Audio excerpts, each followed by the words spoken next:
Resistance is represented by this symbol, and it uses the unit of ohms.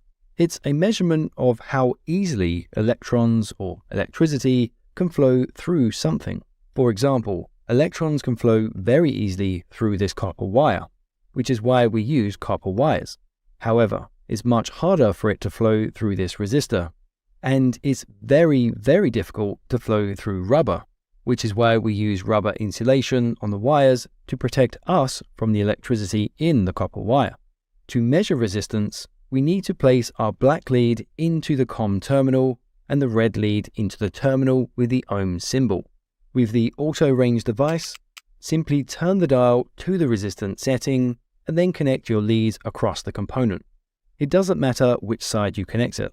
The device will now display the results. We can test items like speakers, resistors, wires, potentiometers, etc. But pay attention to the letters on screen. This one shows just ohms. This one shows K-ohms, meaning 1000 ohms. This one shows M-ohms, meaning mega or million ohms. With the manual range, we need to select the correct setting. Remember, we use the next number up.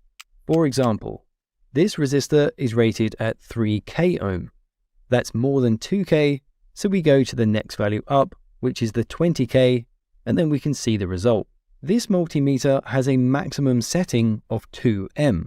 So if I try to read this 5.6M resistor, it will just show a 1, because it's unable to measure values this large. Do be aware that the resistance also changes with temperature.